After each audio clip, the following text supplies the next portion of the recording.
សូមជម្រាបសួរបងប្អូនមេដាបេដាកុមារតូចទាំងអស់ជាទីរាប់អានបាទថ្ងៃនេះខ្ញុំនឹងលើកយកប្រធានបទស្ដីអំពី1000ថ្ងៃដំបូងនៃការលូតលាស់របស់កុមារតូចចែកជូនបងប្អូនបានជាចំណេះដឹងដើម្បីអនុវត្តក្នុងការចិញ្ចឹមបីបាច់អប់រំកូនតូចៗឲ្យបានត្រឹមត្រូវ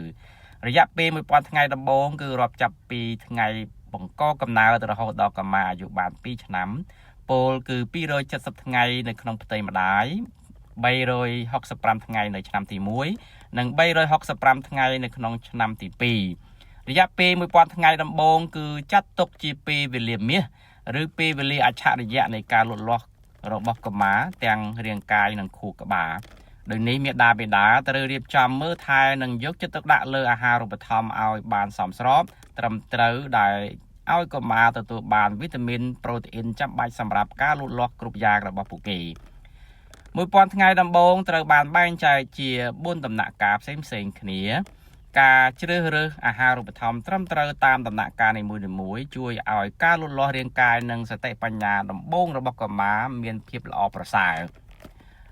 ដំណាក់កាលទី1នៅពេល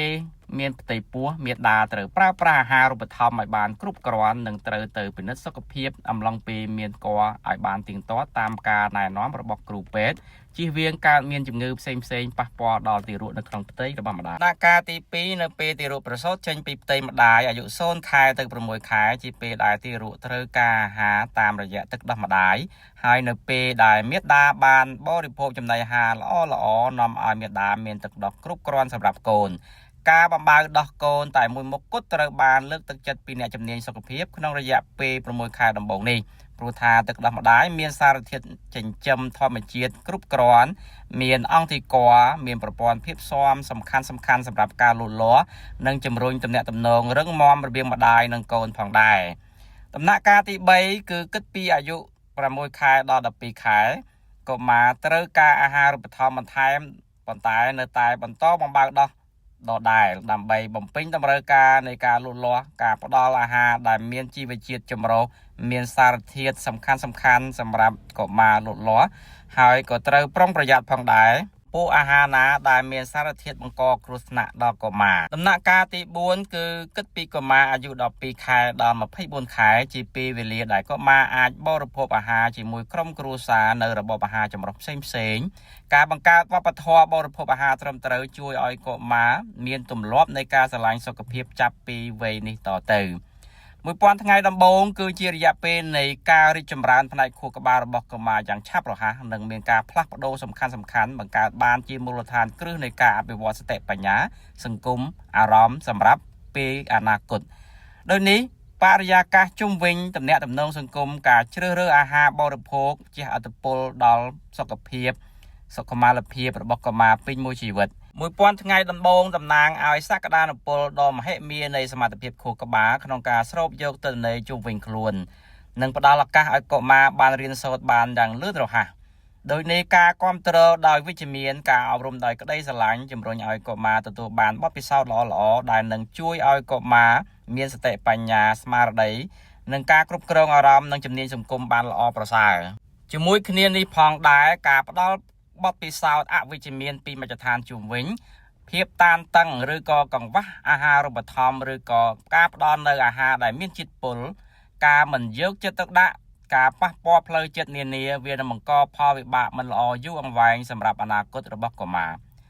ខួរក្បាលកុមារមានការលូតលាស់តាំងពីដំណាក់កាលដំបូងនៃការមានផ្ទៃពោះមកម្លេះនៅសប្តាហ៍ទី4ខួរក្បាលមានកោសិកាប្រមាណតែ10000ប៉ុណ្ណោះហើយនៅសប្តាហ៍ទី24វាបានកើនឡើងដល់10,000លានហើយនៅអាយុ7ខែវាមានរូបរាងសឹងដូចមនុស្សពេញវ័យទៅហើយអាហារូបត្ថម្ភដែលបានពីម្ដាយបានធ្វើឲ្យមានការផ្លាស់ប្ដូរដ៏អស្ចារ្យនេះនៅពេលកើតខួរក្បាលទារកមានទំហំតែ1/4ឬ25%នៃទំហំខួរក្បាលរបស់មនុស្សពេញវ័យប៉ុណ្ណោះហើយនៅឆ្នាំទី1វាបានលូតលាស់រីកចម្រើនទំហំកើនដល់2ដងនិងឈានដល់80%នៃទំហំខួរក្បាលរបស់មនុស្សពេញវ័យនៅអាយុ2ឆ្នាំនិងឡើងដល់95%នៃទំហំខួរក្បាលមនុស្សពេញវ័យនៅពេលដែលកុមារអាយុបាន6ឆ្នាំការកើនឡើងលឿនបែបនេះដោយសារការលូតលាស់កោសិកាប្រសាទនិងការតភ្ជាប់គ្នារបស់ស៊ីណាប់តភ្ជាប់ គ្នារវាងកោសិកាប្រាសាទអនុញ្ញាតឲ្យមានការតំណាក់តំណងគ្នានៅក្នុងប្រព័ន្ធខួរក្បាលជំរុញឲ្យមានរចនាសម្ព័ន្ធសំខាន់ៗដែលកំណត់សមត្ថភាពស្មារតីការគ្រប់គ្រងអារម្មណ៍និងការសម្របសម្រួលរាងកាយរបស់កុមារការយល់ដឹងពីការលូតលាស់របស់ជីវិតកុមារនារយៈពេល1000ថ្ងៃដំបូងជួយមាតាបិតាឲ្យមើលឃើញនៅសារៈសំខាន់នៃការផ្ដល់អាហារូបត្ថម្ភដែលត្រឹមត្រូវធានាតុល្យភាពនៃសេចក្តីត្រូវការផ្នែករាងកាយការការពារការប៉ះពាល់ទង្គិចផ្លូវចិត្តរបស់ម្ដាយនិងទារកនិងភាពចាំបាច់នៃការចូលរួមក្នុងសកម្មភាពអន្តរកម្មនានាដើម្បីលើកកម្ពស់ការអភិវឌ្ឍសតិបញ្ញាតាមរយៈការអានការលេងការអប់ការលើកទឹកចិត្តឲ្យមានភាពច្នៃប្រឌិតជាដើមសរុបមកពេលវេលា1000ថ្ងៃនេះត្រូវបានទទួលស្គាល់ថាជាពេលវេលាដ៏មានសារៈសំខាន់មួយដែលជះឥទ្ធិពលដល់ការលូតលាស់ផ្នែកសុខភាពនិងការអភិវឌ្ឍបញ្ញាស្មារតីរបស់កុមារដែលមិនអាចរកពេលវេលាណាមកជំនួសបាននៅក្នុងដំណើរជីវិតរបស់កុមារ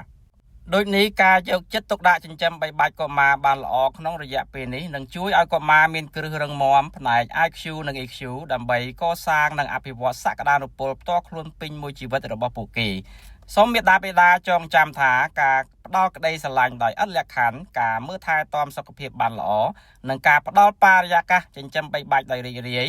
គឺមានឥទ្ធិពលខ្លាំងណាស់ដល់ការលូតលាស់ខួរក្បាលរបស់កូនៗសូមអរគុណ